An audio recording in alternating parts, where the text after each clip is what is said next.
అద్భుతమైన సమయంలోకి మనం ప్రవేశించబోతున్నాం. మన మధ్య బ్రదర్ ప్రతీష్ గారు ఉన్నారు.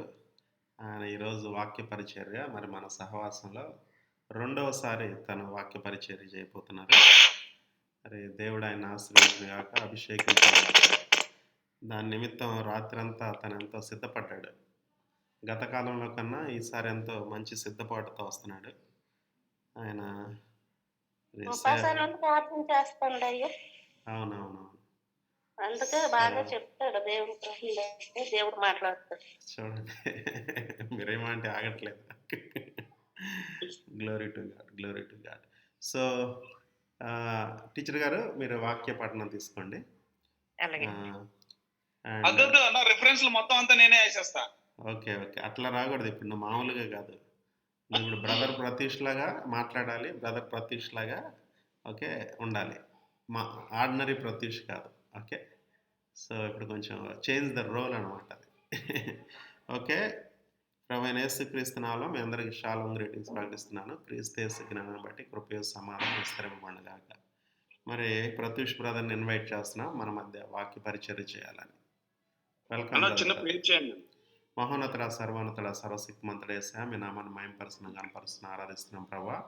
ఈ యొక్క మంచి తరుణాన్ని బట్టి వందనాలు నాయన. మాది ఇది రివైవల్ లీడర్స్ అనే దర్శనం కనుక ప్రభా నాయన, అనేక మంది రివైవల్ లీడర్స్ని తయారు చేయాలి అని నువ్వు ఇచ్చిన దర్శనం భారం కనుక ప్రభా నాయన, మా మధ్య అనేక మంది నాయన నువ్వు లేపుతున్నందుకు వందనాలు ప్రభా నాయన. ఆయన ప్రతి జనరేషన్, ప్రత్యూష్, సాహస్, మాధురి ప్రభా నాయన, ఇంకా అనేక మందిని ప్రభా నాయన, ప్రవీణ్ కూడా ప్రభా నాయన, ఓ ప్రభా యవనస్తులందరినీ ఒక నాయన బలమైన ఉద్యమంలో రగిలించండి. గొప్ప బోధకులుగా, అనాయింటెడ్ ప్రీచర్స్గా, నువ్వు టీచర్స్గా చేయమని వేడుకుంటున్నాను తండ్రి. ఇది నాయన జస్ట్ ఆరంభమే కనుక ప్రభా నాయన, నువ్వు గొప్పగా అభిషేకించి ప్రభా నాయన, నీ గొప్ప వెలుగు వాళ్ళకు కలుగును కాక. మరి ప్రతి విషయం నాయన తన నోటిని ముట్టండి ప్రభా, నోటి బోరగా ఉండి ప్రభా నువ్వు గొప్పగా తను వాడుకోమని వేడుకుంటున్నాను. పరిశుద్ధాత్మ తన కడుపులోని ప్రభా జీవజల నదులు పొంగి పొరులను కాక ప్రభా నాయన, సహాయం దయచేయండి. మా అందరితో మాట్లాడమని వేడుకుంటూ తండ్రి నాయన, తను ఆశీర్వదించమని మహిమ నుంచి అధిక మహిమకు తీసుకెళ్ళమని వేడుకుంటూ ప్రతి భయాన్ని యేసులో బంధించి వేస్తూ తండ్రి నాయన, నీ గొప్ప జ్ఞానపాత్మ తన మీదకి దిగి వచ్చిన కాక తండ్రి.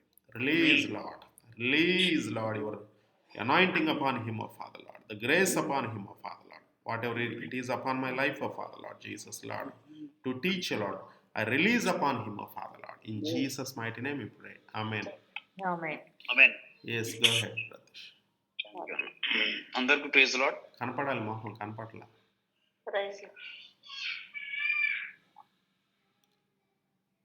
ఓకే, యా, షాలోమ్ అందరికి. సో దేవుడు, నేను రాత్రి సడన్ గా అన్నకి ఫోన్ చేయటం వల్ల అన్నయ్య సడన్ గా నువ్వు వాక్యం తీసుకోవాలని చెప్పారు. నేనంతా ఫాస్టింగ్ లో ఉన్నాను, కంప్లీట్ లిక్విడ్ ఫాస్టింగ్ లో. సో రాత్రి అంతా కూర్చొని ఏం చేయాలంటే, సో మరి దేవుడి ప్రయత్నం చేయటం, మరి ఇజ్రాయెల్ రాజైన మరి దావీద్ గారి గురించి చెప్దామని చెప్పి రాత్రి అనుకుంటే ప్రేయర్ చేసుకున్నాను. సో దాంట్లో కూడా దేవుడు బాగా సహాయం చేశారు. సో మొట్టమొదటిగా ఇజ్రాయెల్ మహారాజు గురించి చెప్పాలంటే, నెక్స్ట్ బెత్లెహేమ్ అనే గ్రామంలో యూదాగోత్రపు వారైన యెష్యాకి పుట్టిన కుమారుడైన ఈ దావీద్ గారు.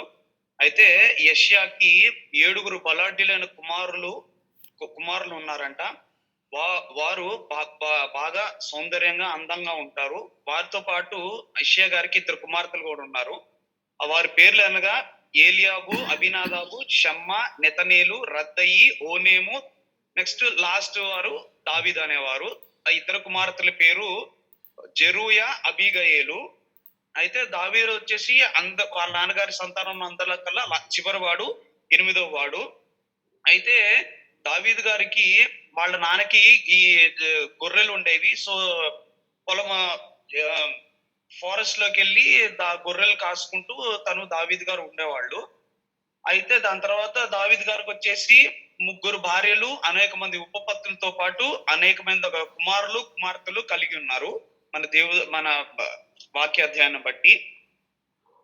దాని తర్వాత ఏంటంటే, సౌలు యొక్క అవిధేయతను బట్టి సమూయేలు దేవుని సన్నిధిలో ప్రార్థిస్తుండగా దేవుడు సమూయేలును దర్శించి సౌలు స్థానంలో రాజ్య పరిపాలనకి మరొక రాజును నియమించమని చెప్పి అంటుండగా అతడు యెషయా కుమారులో ఒకని అభిషేకించమని చెప్పి సమూయేలు బెత్లెహేమునకు పంపిస్తారు.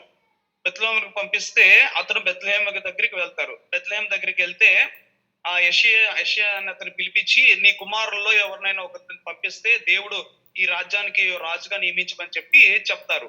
చెప్తే మొదటి వారిని, రెండో వారిని, మూడో వారిని అందరు పిలిపిస్తే ఇతను నేను ఎంచుకోలేదు అని చెప్పి 7గురిని వాళ్ళు కాదంటారు.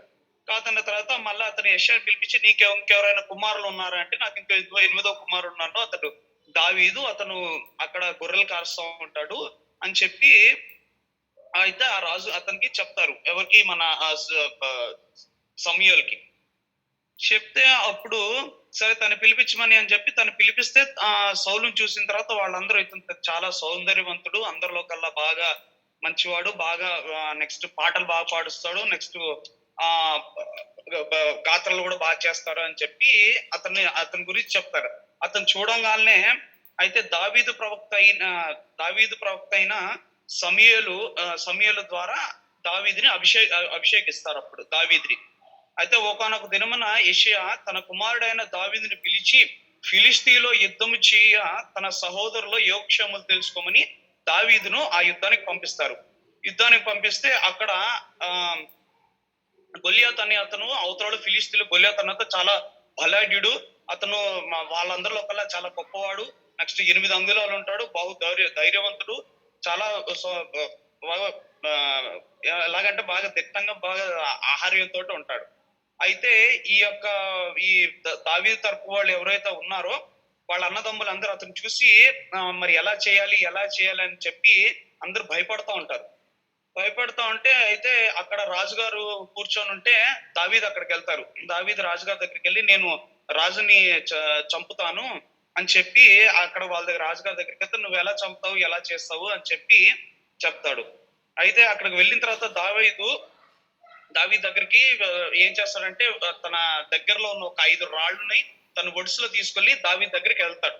ఏది రాజుగారి దగ్గరికి వెళ్ళి తనతో మాట్లాడి నేను వస్తానని చెప్తే అందరూ తను చూసి నవ్వుతారు. వాళ్ళ అన్నలు కూడా తను చూసి తిడతారు, నువ్వు ఏం చేయగలవు, నువ్వు ఇంత నవ్వు, తనంత అట్లున్నాడు అని చెప్పి అంటాడు. సో దావీదు వెళ్ళేటప్పుడు అక్కడికి వెళ్ళిన తర్వాత 5 వరుసలు పట్టుకుని గొల్యాత్ దగ్గరికి వెళ్ళిన తర్వాత తను చూపు గొల్యాత్ మీద కాకుండా తను సృష్టించిన ఎవరైతే యెహోవా ప్రభు ఉన్నారో తన కళ్ళు ఎప్పుడు తన వైపు చూసి తనకు ప్రార్థించి తనను నమ్ముకుని దావీదు వెళ్తాడు. అక్కడ వెళ్ళిన తర్వాత దావీదు గొల్యాతు దావీదు చూసి కొన్ని మాటలు మాట్లాడితే అప్పుడు దావీదు అంటాడు, జీవము గల దేవుని సైన్యం తిరస్కరించుటకు ఈ సున్నతి లేని ఈ ఫిలిష్తీయులు ఏ పాటి వారని చెప్పి దావీదు అతను చూసి మాట్లాడతారు. అయితే చూసిన తర్వాత గొల్యాతు తను చూసి వెక్కిరిస్తా ఉంటే అప్పుడు ఏం చెప్తాడంటే, నేను ఒకానొక దినంలో గొర్రెలు కాసేటప్పుడు నా చుట్టూ ఇటు సైడ్ ఏమో ఒక సింహము, ఇటు సైడ్ ఏమో ఒక ఎలుగుబంటి వచ్చి నా గొర్రెలను తీసుకొని వెళ్తుండగా దేవుడు నాకు సహాయం చేసి అప్పుడు నేను ఆ గొర్రెలు ఆ ఎలుగుబంటి నోట్లోంచి నా గొర్రె పిల్లలు నేను తీసుకొని నేను వాటి నోటిని చీల్చి నా గొర్రెలు వాటి నుంచి నేను కాపాడాను. అటువంటిదే ఈ గొల్యాతును కూడా నేను అలాగని పడగొడతానని చెప్పి తన ఒడిసెలతో తీసుకొని ఆ రాయలు తీసుకొని నెక్స్ట్ ఆ గొల్యాతు తల మీద కొడతారు. కొడితే అప్పుడు ఇలా చెప్పిన తర్వాత, జీవము గల సైన్యమును తిరస్కరించిన ఈ ఫిలిష్తీయుడు వాటి వలె అవునుగాక అని చెప్పి గొల్యాతును తన వడుసులతో కొట్టి చంపుతారు. తర్వాత దావీదు గొల్యాతుని చంపి ఇజ్రాయెల్ అంతా చనిపోయి అందరూ తను బాగా అప్రిషియేట్ చేస్తారు, దావీదు ఇలా చంపాడు, గొల్యాతుని చంపారు అని చెప్పి. అప్పుడు ఆ గొల్యాతు వాళ్ళైతే ఎవరైతారో ఫిలిష్తీయులు వాళ్ళందరూ పారిపోయిన తర్వాత ఇంకా యుద్ధం అయిపోయిన తర్వాత ఇంకా దావీదు వాళ్ళ అన్నదమ్ములతో వాళ్ళ రాజులతో అందరూ కలిపి వాళ్ళ ఊర్లోకి వస్తారు. ఊర్లోకి వస్తుండగా వాళ్ళని చూచి అక్కడ ఉన్న కొంతమంది స్త్రీలు ఏమంటారంటే, అక్కడ స్త్రీలు చూసి సౌలు వేల మందిని చంపిను, దావీదు 10,000 మంది శత్రువులను హతం చేసరు అని చెప్పి అంటారు. ఆ మాటకి సౌలుకి ఇష్టం లేక దావీదు మీద విషపు చూపు, తన మీద ఒక నెగిటివ్ యాటిట్యూడ్, ఒక నెగిటివిటీస్ అనేది తనలో పర్ఫార్మ్ అవుతాయి. ఎందుకంటే తను ఇలా పొగుడుతున్నారని చెప్పి తనలో ఒక విద్వేషం అనేది తను వస్తుంది. అప్పుడు దావీదును తన రాజ్యమునకు అడ్డుగా ఉన్నాడని చెప్పి సౌలు దావీదును చంపుటకు చాలా సార్లు ప్రయత్నిస్తాడు. తను చూసి చాలా సార్లు ప్రయత్నిస్తాడు, తను ఎలాగైనా చంపుదాము, నాలో మా దగ్గరికి ఎవరైతే మా కింద వాళ్ళు పనిచేసే వాళ్ళు వీళ్ళందరూ ఉంటారో మళ్ళా నా సైన్యంని మళ్ళా తను ఎక్కడ తీసుకెళ్తాడో అని చెప్పి తన్ని బాగా కోపిస్తాడు. అయితే ఒక సమయంలో దావీదు సౌలు రాజుగారి దగ్గరికి వెళ్ళి వీణ వాయిస్తుండగా సౌలు తన చేతిలో ఉన్న ఈటతో దావీదుని చంపుదామని దావీదు మీదకి విసురుతాడు, కానీ అది దావీదునికి తప్పించుకొని గోడకు తగులుతుంది. సో అలాగా సౌలు చాలా సార్లు దావీదు చంపుదామని చూస్తాడు. ఇలాగ 2 సార్లు జరిగిన తర్వాత దావీదు సౌలు నుంచి తప్పించుకుంటాడు. అయితే దాని తర్వాత సౌలు కుమార్తె అయిన మీకాలు దావీదు మీద ఇష్టము కలిగి ఉండగా అది సౌలు తెలుసుకొని సరే ఎలాగైనా సౌలుని నా అల్లుడిని చేసుకున్నాము, ఎలాగ నా కూతురు ఇష్టపడింది కదా, సరే నా అల్లుడిని చేసుకుని తను చంపుదామని చెప్పి అనుకుంటాడు. సౌలు దావీదుని చంపుటకు ప్రయత్నించుండగా అది దావీదు తెలుసుకుని సౌలు నుండి పారిపోయి సమూయేలు అంటే సౌలు కుమారుడైన సమూయేలుతో కలిసి నాబోతునకు వచ్చి అక్కడ కాపురం ఉంటాడు. ఇవన్నీ తెలుసుకుని దావీదు సౌలు యొక్క కుమారుడైన సమూయేలుతో కలిసి ఆ నాబోతునకి తప్పించుకోవడానికి అక్కడ ఉండి అక్కడ కాపురం ఉంటాడు. అయితే ఆ దినములలో మరి చాలా భయంకరమైన పరిస్థితుల్లో దావీదు రాజు గారు జీవిస్తారు. అయితే దావీదు కొండలలోను గుహలలోను ఫిలిష్తీయులలోను దేశంలోను అనేక ప్రాంతంలో తిరుగుతూ తన జీవమును గడిపెను. దాని తర్వాత యెహోవా చేత ఎక్కడికి వెళ్ళినా నడిపిస్తారు. దీని ద్వారా ఏంటంటే దేవుడు అక్కడి నుంచి దావీదు అక్కడి నుంచి తప్పించుకున్న తర్వాత కొండల్లో గాని గుహల్లో గాని ఫిలిష్తీయుల దేశంలో గాని చాలా ఇలాగ తన నుంచి తప్పించుకొని తిరుగుతూ ఉంటారు. కానీ ఎక్కడికి వెళ్ళినా ఏం చేసినా యెహోవా దయ, యెహోవా కృప అనేది యెహోవా తను బాగా దీవించి ఎక్కడికి వెళ్ళినా సరే యెహోవా తను ముందుండి నడిపించేవాడు. అలాగా అయితే సౌలు దావీదుని చంపవలెనని విడవకుండా వెంబడిస్తుండగా సౌలును చంపే అవకాశము దావీదునకు ఒకరోజు వస్తుంది. సౌలును చంపడానికి దావీదుకు ఒక అవకాశం వస్తుంది. అయితే ఆ అవకాశం వచ్చినప్పుడు దావీదుకి ఏమనిపిస్తుందంటే మరి యెహోవా చేత అభిషేకింపబడిన మరి ఈ యొక్క రాజుగారైన సౌలుని నేను చంపను అని చెప్పి తను తీర్మానించుకొని తన్ని చంపనని చెప్పి తను వదిలేస్తారు. అయితే సౌలు యోనాతానును గిలాబో పర్వతం మీద చనిపోయిన దాని తర్వాత సౌలు యోనాతాను గిలాబో పర్వతం మీద చనిపోయారని దావీదు తెలుసుకొని గీతం ఒకటి పాడి తన బట్టలు చింపుకొని తను ఎంతగానో రోధిస్తూ బహు దుఃఖిస్తాడు.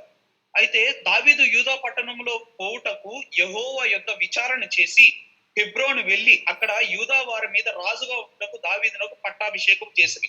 ఇదంతా అయిపోయిన తర్వాత దావీదు యూదా పట్టణంలోకి వెళ్తారు. వెళ్ళి అక్కడ యెహోవా యొద్ద విచారణ చేస్తారు. యెహోవా దగ్గరికి వెళ్ళి ప్రార్థన చేసి ప్రభువా నాయన మరి ఏం చేయమంటారంటే అప్పుడు నిన్ను మరి యూదా పట్టణం మీదుగా రాజుగా ఉండటప్పుడు నేను నిన్ను నియమిస్తానని చెప్పి మరి దావీదు దేవుడి దగ్గరికి వెళ్ళి యెహోవా దగ్గరికి వెళ్ళి ప్రార్థించుట ఈ యొక్క ఏమంటారు విచారణ చేస్తే దేవుడు దీన్ని పలికిస్తారు. అయితే ఆ సంవత్సరాల్లో దావీదు 7 సంవత్సరాలు యూదా వారి మీద మాత్రమే రాజుగా ఏలేరు. దావీదు ఈ యొక్క యూదా పట్టణంకి వచ్చిన తర్వాత 7 సంవత్సరాలు వాళ్ళ మీద ఏలేరు. ఆ సమయంలో సౌలు కుటుంబమునకు దావీదు కుటుంబమునకు యుద్ధం జరిగింది. ఆ యొక్క 7 సంవత్సరాలు ఏల్చుండగా సౌలు కుటుంబములకు దావీదు కుటుంబములకు బాగా యుద్ధం జరిగింది. అటు తర్వాత వాటిని కూడా గెలిచారు. దాని తర్వాత మరి దేవుడు దావీదుని యూదా వారి మీద ఇజ్రాయెల్ వారి మీద 33 సంవత్సరాలు మరి పట్టాభిషేకం చేసి వాళ్ళ మీద రాజుగా ఉండడానికి రాజుగా తను హెచ్చించారు. అయితే దావీదు యూదా ఇజ్రాయెల్ మీద రాజుగా పట్టాభిషేకం చేశారని తెలుసుకొని ఎవరైతే ఈ ఫిలిష్తీయులు మరి వాళ్ళని రాజుగా మరి 2 పెద్ద రాజ్యాలకి మరి రాజు చేశారని చెప్పి ఫిలిష్తీయులు బహు కోపపడి బహు రగులుకొని, ఎందుకంటే ఒకప్పుడే మరి ఆ యొక్క వాళ్ళలో బాగా యుద్ధశూరుడైన తన గొల్లియాతును మరి ఇంత చిన్నవాడు చంపేస్తాడని చెప్పి ఇక్కడి నుంచి ఇంత స్టేజ్కి వచ్చారని చెప్పి వాళ్ళు ఆ ఫిలిష్తీయులు ఓర్వలేక వాళ్ళ ఆ గ్రడ్జెస్ ని ఆ యొక్క వాటిని అలా పెట్టుకొని తెలుసుకొని యుద్ధమునకు మళ్ళా దావీదు మీదకి వస్తారు.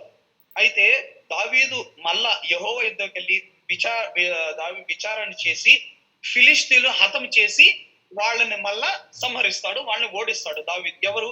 యెహోవా దయ వల్ల, దేవుడి దయ వల్ల. అయితే సౌలు దినములలో మందసము యొద్ద విచారణ చేయక ఉండెను. అయితే దావీదు మందసము పట్టణముకు తీసుకొని రావాలనని ఆలోచన కలిగి కిర్యతారిము నుండి తీసుకొని వస్తుండగా ఆ సమయంలో నాకోము కలము దగ్గరకు వచ్చినప్పుడు ఎడ్లు కాలు జారినప్పుడు ఉజ్జి అనే అతను చెయ్యి చాపి మందసమును పట్టుకుంటున్నాం. అయితే అలా పట్టుకోవటం వల్ల యెహోవాకు అది ఇష్టం లేక అక్కడికక్కడే ఆ ఉజ్జి అని అతన్ని చంపాను. మరి ఉజ్జి అతను కూడా అక్కడికక్కడే మరణిస్తాడు. ఆ సమయాల్లో మరి దావీదుకు ఆ మందసము ఎక్కడ తీసుకెళ్లాలో తెలియక మరి అతను భయపడి ఓబేదేదోము ఇంటి దగ్గర ఆ యొక్క మందసమును ఉంచుతారు. అయితే దేవుడు ఆ మందసమును ఓబేదేదోము ఇంటి దగ్గర ఉంటారని తెలుసుకొని దేవుడు ఓబేదేదోము వంశం అంతటిని వాళ్ళన్నిటినీ ఆశీర్వదించారు. ఆ విషయము దావీదు కూడా తెలుసుకొని మరి ఓబేదేదోము వారిని మరి ఆశీర్వదించారని చెప్పి మరి గొప్ప గొప్ప వాద్యాలతో మరి గొప్ప ఉత్సాహంతో ఆ యొక్క ఏదైతే మందసం ఉన్నదో మందసముని మళ్ళా తిరిగి ఈ యొక్క దావీదుపురంకు తీసుకొని వస్తారు. అయితే అది తెలిసిన తర్వాత ఆ మందసం అనేది ఎప్పుడైతే మరి దావీదుపురంలోకి వస్తుందో అయితే దావీదు కూడా తనలో ఒక ఆలోచన కలిగిస్తుంది. మరి దేవుడు నన్ను అన్ని వైపుల శత్రువుల నుంచి అన్ని వైపుల యుద్ధమును గెలిపించారు, శత్రువుల నుంచి గెలిపించారు, అన్ని రకాలుగా విజయం నాకు గెలిపించారని చెప్పి మరి దావీదు అనుకుంటుంటారు. అయితే ఆ సమయంలో నాతాను ప్రవక్తను పిలువనంపించి మందసము నిమిత్తమై ఏదైతే ఆ యొక్క మందసము వాళ్ళ దగ్గర నుంచి మరి ఈ పురంలో తన దావీదు పురంలో తీసుకుంటారో నాతాను ప్రవక్తను పిలిపించి మందసము నిమిత్తమై మందిరమును అంటే నా కొరకు ఒక మందిరమును కట్టవలెనని చెప్పాను. అయితే దేవుడు నాతాను ప్రవక్తను ఇలా ప్రత్యక్షమే తెలియజేస్తారు. ఎలా తెలియజేస్తారంటే నాతాను ప్రవక్తకి గొర్రెల దొడ్డిలో నుండి తీసుకొని ఎవరిని? దావీదుని. మరి తన గొర్రెల కాపరిగా ఉంటాడు, అక్కడి నుంచి తనని తీసుకొని ఆ యొక్క ఇజ్రాయేల్ మీద నిన్ను రాజుగా నియమించి నీవు పోవు చోటనల్లా నీకు తోడుగా ఉండి శత్రువులందరినీ నిర్మూలం చేసి లోకములోని గనులకు కలిగి ఉన్న పేరు వంటి పేరు నీకు కలుగు చేసి. సో దేవుడు ఇలాగా దావీదుని ఎంతగా మరి ప్రతి విషయంలో నా దగ్గరకు వచ్చి తను మొరపెట్టి మొట్టమొదటి స్థానం నాకు ఇచ్చి ప్రతి విషయంలో దేవుడు దావీదు నా దగ్గరకు వచ్చి నా దగ్గరకు వచ్చి విచారణ చేస్తూ ఉంటాడు. మరి తన్ని నేను గొర్రెల కాపరలో నుంచి తీసివేసి మరి లోకంలోనికి గనులకు ఎంత పెద్ద పెద్ద వాళ్ళకు కలిగి ఉన్న పేరు వంటి పేరు దావీదుకు నేను కలిగజేశాను. అందరి మీద మరి తన్ని హెచ్చించాను. ఎంతో మంది శత్రువుల నుంచి తను విడిపించి మరి శత్రులు తన చేతిలో శత్రువులన్నింటినీ ఓడించాను. ఇలాగ చేశానని చెప్పి దేవుడు నాతాను ప్రవర్తనకు ఇలాగా దావీదుని గురించి దర్శనమిస్తాడు.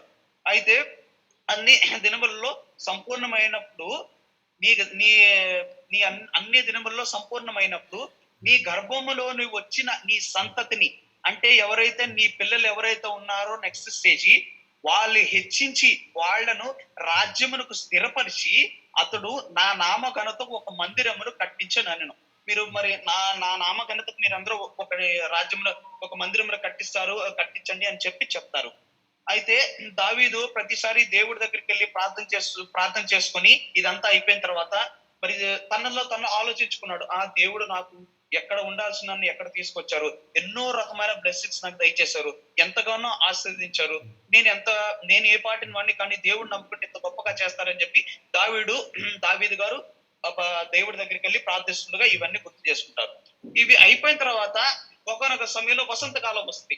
వసంతకాలం వచ్చిన తర్వాత తన రాజ్యంలో ఉన్న రాజులందరూ యుద్ధానికి వెళ్ళిపోతే దావీదు మహారాజు గారు తను ఒక్కళ్ళే ఉంటారు. ఎక్కడ? తన అంతఃపురంలో ఒకళ్ళే ఉంటే ఒక సాయంత్రకాల సమయంలో తన నిద్రలోంచి లేచి అలాగా ఆ రాజపురం నుండి నడుచుకుంటూ బయటకు వస్తూ ఉంటారు. బయటకు వస్తూ ఉంటే ఒకనొక చోట వచ్చిన తర్వాత ఆగి అక్కడ ఒక సౌందర్యవతి అయిన స్త్రీని చూస్తారు. తను స్నానం చేస్తుంటే తను చూసి తన్ని మోహించి తను ఏం చేస్తారు? తన్ని గర్భవతం చేస్తారు. తన పేరే బెత్సబా. తన గర్భవతి అయినదని తెలుసుకుంటాడు. తను అక్కడ పాపం చేస్తాడు దేవుడు. ఎందుకంటే ఒక స్త్రీని వ్యామోహించి మరి తను కూడా సేనించి తను పాడు చేస్తారు. అయితే ఇది తెలుసుకున్న తర్వాత దావీదు ఏం చేసుకుంటారు, మరి ఇది వీళ్ళ ఎవరి భార్య అని తెలుసుకొని, ఉరియా భార్య అని తెలుసుకొని, మరి దావీదు ఆ ఉరియాని యుద్ధంలో తను మొట్టమొదటిగా ఉంచి, ఎందుకంటే ఆ ఉరియా అనే అతను అంత బలాఢ్యుడు కాదు, అంత యుద్ధ ప్రావీణ్యుడు కాదు. సో తనకి తెలుసు, ఎందుకంటే ఇప్పుడు మరి దీని గురించి తెలిస్తే మరి రాజ్యంలో నా పేరు అంతా చెడిపోయింది, మరి నన్ను రాజుగా ఉంచరు మరి అలా అనుకొని, మరి వాళ్ళ సైనికులందరికీ చెప్పి ఆ యొక్క ఉరియాని మరి ముందు వరుసలో ఉంచి, తన్ని ఎలాగైనా అవతల యుద్ధంలోకి వచ్చినప్పుడు ఖచ్చితంగా ఎవరైతే ముందు ఎదుర్కొలేకుండా వాళ్ళు చచ్చిపోతారని చెప్పి దావీదుకు తెలుసు. ఎందుకంటే దావీదు దగ్గర యుద్ధ ప్రావీణ్యుడు, మరి ఎంతగానో తెలియగలవారు, దేవుడి చేత మరి ప్రత్యక్షింపబడ్డాడు కాబట్టి, మరి అలా ముందు వరుసలో ఉంచిన తర్వాత మరి ఆ యొక్క ఉరియా అనే అతను చంపుతాడు. అయితే యెహోవా ఇదంతా అయిపోయిన తర్వాత తను చనిపోతారు, ఉరియా అనే అతను చచ్చిపోతారు, అయిపోయింది. ఆ యొక్క బెత్షెబా అనే అతను, మరి బెత్షెబా అనే ఆమె దావీదు ద్వారా తను మళ్ళా ఏమంటారు కన్సీవ్ అవుతారు. అయిపోయిన తర్వాత యెహోవాకు ఒకసారి నాతాను ప్రవక్తకు ప్రత్యక్షమై దావీదు గురించి ఇలాగ సెలవిస్తారు. అయితే నువ్వు ఉరియాని నీ కత్తి చేత చంపించి తన భార్యను నీ భార్యగా చేసుకున్నావు కదా, నేను ఏం చెప్తున్నానంటే నీకు, నిన్నును నీ ఇంటి వారిని మీద సదాకాలము యుద్ధము కలుగును, నీ ఇంటి వారి మూలమును అపాయములు కలిగను, నీవు చేసినట్లే నీకు జరగని అని చెప్పి దేవుడు నాతాను ప్రవక్త ద్వారా దావీదునకు తెలియచేస్తారు. మరి నువ్వు ఇంత పెద్ద పాపం చేసావు, నువ్వు మరి నీ మీద కూడా యుద్ధాలు వస్తాయి, నీ పిల్లల మీద కూడా ప్రభు ఇటువంటి జరుగుతాయి, మరి నిన్ను కూడా నీ మూలములు నీ అపాయములు కలిగను, నీవు చేసినట్లే నువ్వు ఎలాగైతే చేసావో వాళ్ళు కూడా అలా జరుగుతాను అని చెప్పి అంటారు. అయిపోయిన తర్వాత నీకు పుట్టిన బిడ్డ, అంటే నీకు ఎవరైతే నీ యొక్క గర్భఫలాలు ఉంటాయో, నీకు పుట్టిన బిడ్డ నిశ్చయముగా చచ్చును అని దావీదునకు తెలియజేశాడు. అది దేవుడు చెప్పిస్తారు. అయిపోయిన తర్వాత దేవుడు బెత్షెబా ద్వారా పాపం చేసిన తర్వాత ఒక తన వివాహం చేసుకొని తనకు ఒక కుమారుని కంటారు.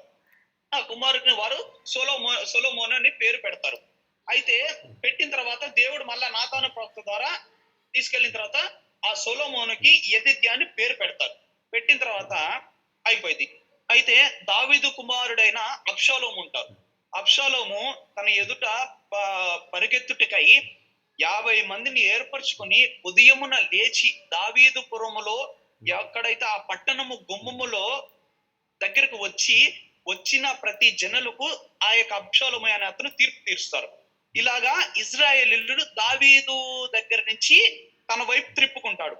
అబ్షాలోము దావీదునకు వ్యతిరేకంగా లేచుట, అంటే అబ్షాలోము దావీదుకు వ్యతిరేకంగా ఇలా చేస్తున్నాడని చెప్పి దావీదు తన సేవకులందరినీ తీసుకొని ఆ యొక్క దావీదు ఆ దేశం నుండి తను పారిపోతాడు.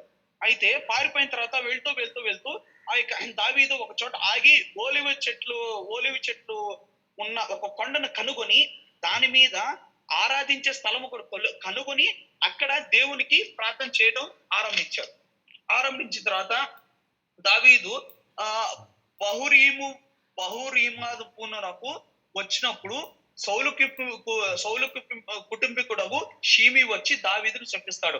అలాగే అయిపోయిన తర్వాత దావీదు బహురీము దాపునకు అనే ఒక స్థలమునకు వస్తుండగా, ఒకనప్పుడు ఎవరైతే మరి సౌలు కుటుంబీకులు అయిన ఒకడు అతుంటారు షిమి అని చెప్పి, షిము దావీదు వాళ్ళిద్దరు ఎదురుపడతారు వస్తుండగా అయితే ఆ షిమి దావీదుని చూసి శపిస్తాడు.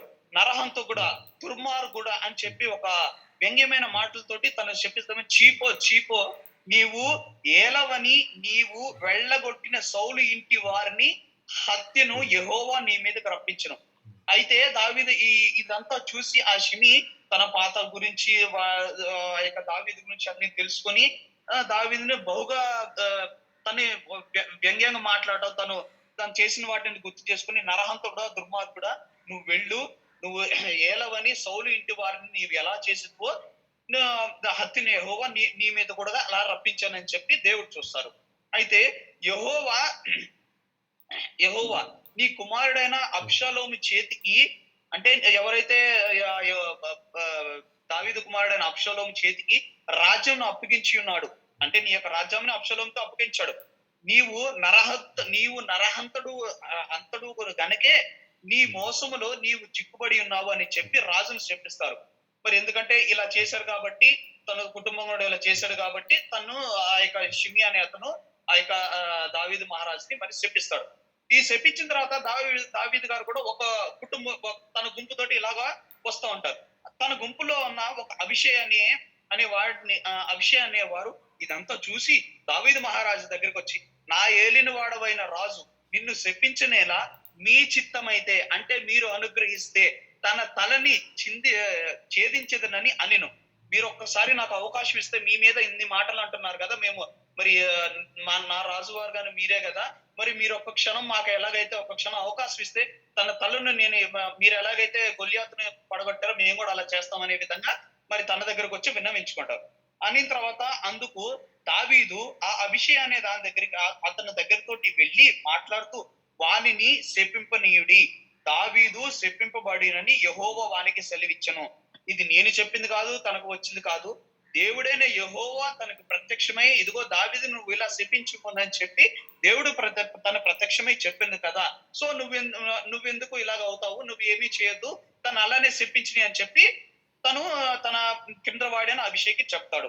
అయితే అది అయిపోయిన తర్వాత అబ్షాలోము ఎవరైతే కుమారుడు ఉన్నాడో, అబ్షాలోము అనేక మందితో కలిసి, చాలా మంది తన సైన్యం ఎంతమంది అయితే ఉన్నారో ఆ సైన్యం అందరితో కలిసి దావీదునకు, అంటే ఈ దావీదుకు వ్యతిరేకంగా ఎక్కడ ఉన్నాడో తెలుసుకొని అతని మీదకి లేచి వచ్చను. ఆ సమయంలో దావీదు తెలుసుకుంటాడు, ఓహో ఇలాగ వస్తున్నాడు, నా మీదకి యుద్ధం మీదకి వస్తున్నాడు, మరి చాలా మంది సైనికులు వస్తారని చెప్పి దావీదు ఏం చేస్తాడు, ఇదంతా తెలుసుకుని తన దగ్గర ఉన్న సైనికులందరినీ మూడు విభాగాలుగా చేస్తారు. చేసి ఆ ముగ్గురికి తన్ని అప్పగిస్తారు.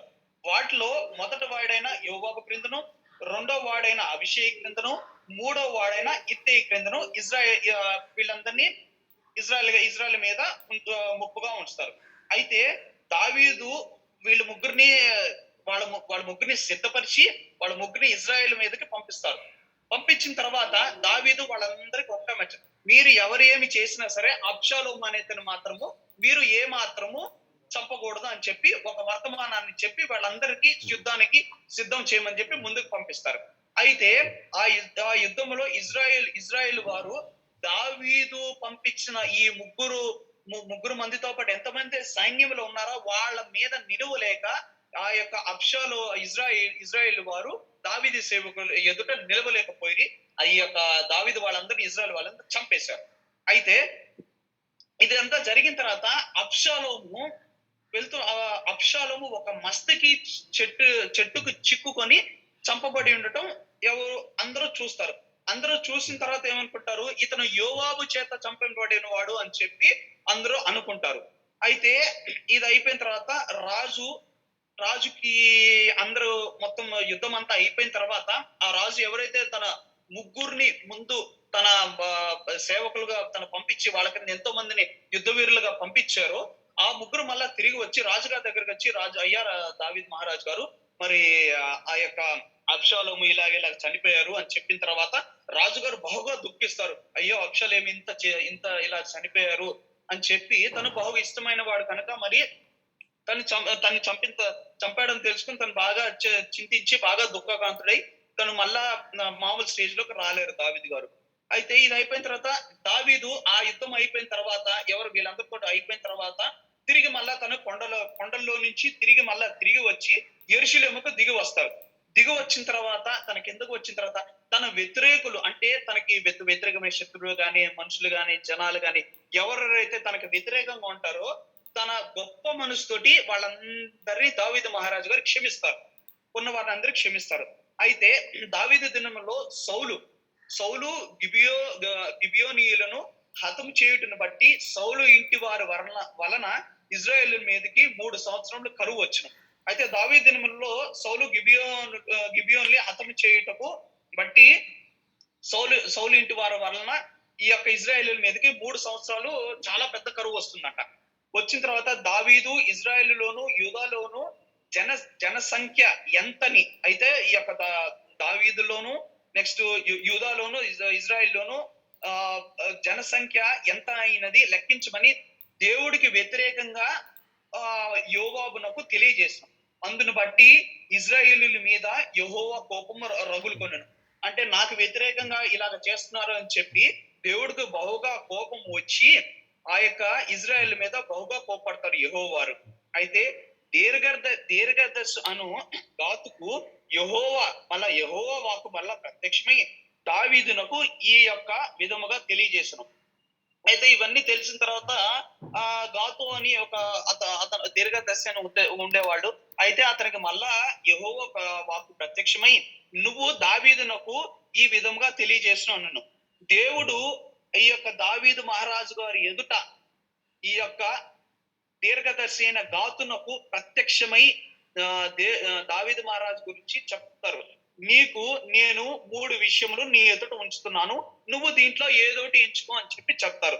మొదటేంటి, మీ దేశములో 7 సంవత్సరములు కరువు కలిగెను అని చెప్పి మొట్టమొదటిగా ఈ యొక్క దావీదు మహారాజు గారు పెడతారు.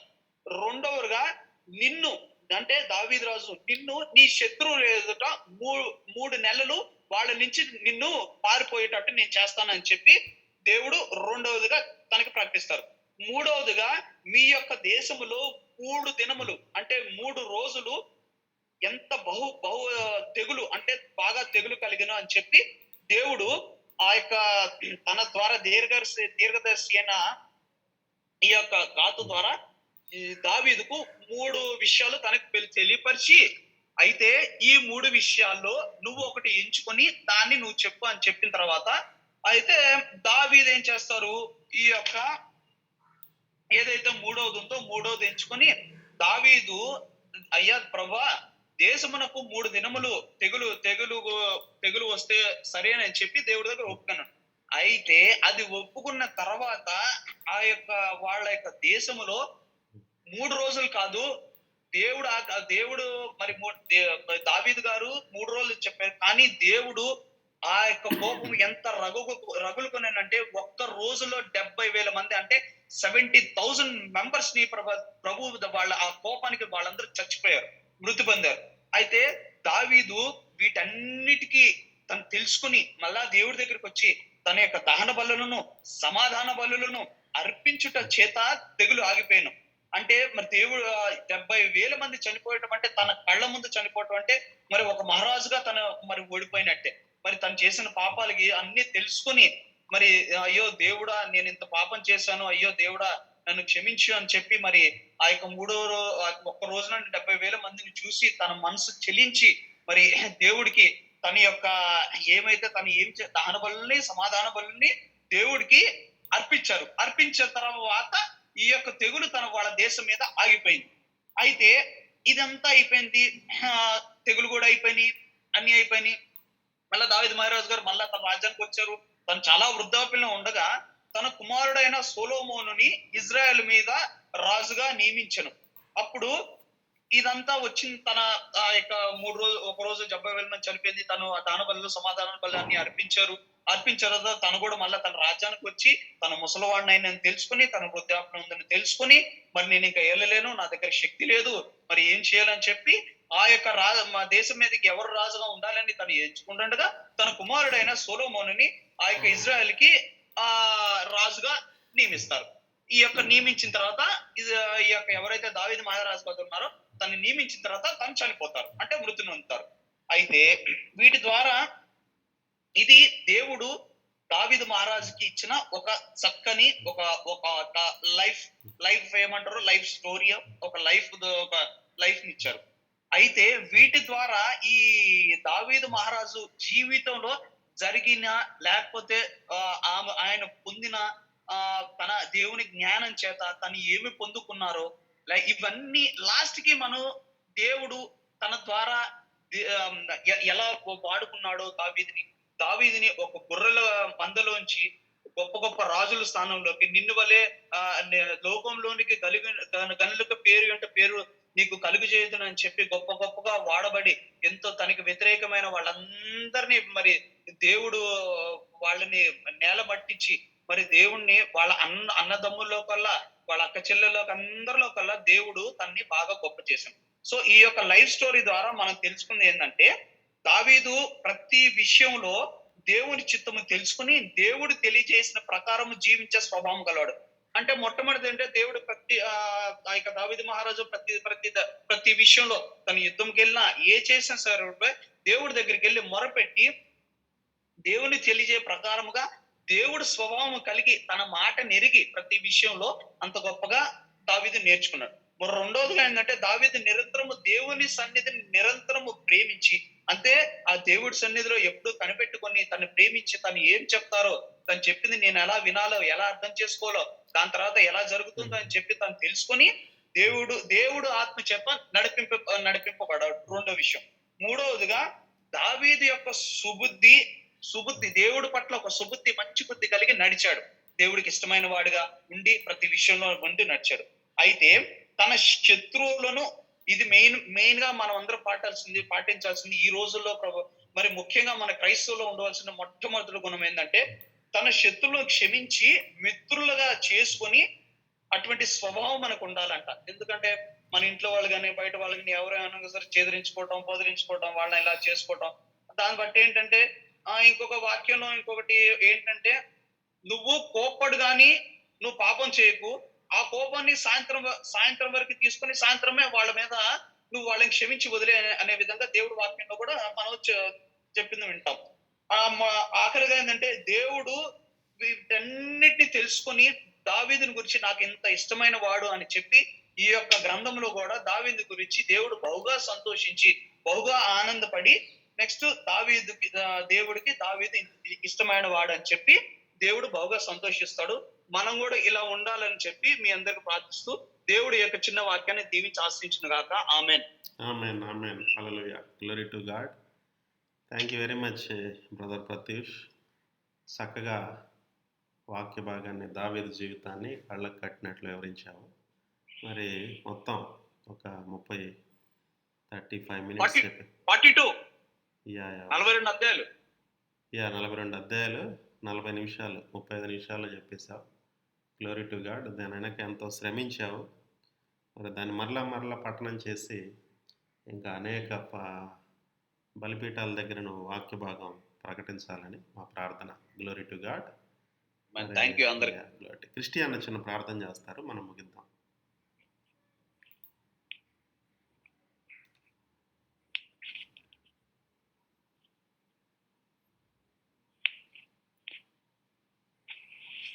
Christian you're there? Okay. Yes, sir. చిన్న ప్రేయర్. ప్రార్థన. ప్రేమ కృపద కార్యక్రమం జీవగల మా గొప్ప దేవ వందనాలు స్తుతి స్తోత్రాలు చెల్లించుకున్నాం ప్రభా. నాయన మీకు గొప్ప కృప చేత మమ్మల్ని చిన్న మందగా చేర్చి ప్రభా, నాయన నీ యొక్క వాక్యాన్ని ప్రభా వినేటువంటి అవకాశాన్ని మాకు కలిగించినందుకు కొరకే వందనాలు ప్రభా. నాయన ఏ రోజు ప్రభా నేను ప్రత్యక్ష ప్రభా నీ యొక్క వాక్యాన్ని ప్రభా బోధించుండగా ప్రభా, నాయన దావీదు యొక్క జీవితాన్ని ప్రభా నాయన మాకు కళ్ళ కట్టినట్లుగా నాయన చెప్పినందుకు నాయన మాకు వినిపించినందుకు కొరకే వందనాలు స్తుతి స్తోత్రాలు ప్రభా. నేను ఆ బిడ్డను మీ యొక్క పనిముట్టుగా వాడుకుంటున్న విధానాన్ని బట్టి వందనాలు స్తుతి స్తోత్రాలు ప్రభా. ఇంకా ప్రభా నాయన అనేక మందికి ప్రభా నీ యొక్క వాక్యాన్ని బోధించే బిడ్డగా, అలాగే నేను యొక్క పరిశుద్ధాత్మ శక్తితో ప్రభా బిడ్డను తాకుని ప్రార్థించుకున్నాం ప్రభా. హోలీ స్పిరిట్ లార్డ్ ప్రభా నైనా మాలో ఉండండి ప్రభా, మా అందరిలో ఉండండి. నేను చెప్పిన వాక్యాన్ని ప్రభా నైనా మా యొక్క హృదయాల్లో నైనా మీరు నింపినందుకు కొరకే వందనాలు స్తుతి స్తోత్రాలు చెల్లించుకుంటూ ప్రభా నైనా మమ్మల్ని మీరే కాచి కాపాడి దీవించి ప్రభా. రాత్రి ప్రార్థన వరకు ప్రభా మీరే ప్రభా నేను తిరిగి మేము చేరుకోవడానికి ప్రభా సహాయం చేయమని యేసుక్రీస్తు నామమున పేరిట ప్రార్థించుకుంటూ అత్యున్నత బతిమలాడి వేడుకున్నాం తండ్రి. Amen. Amen. Hallelujah. Thank you very much Christiana. Glory to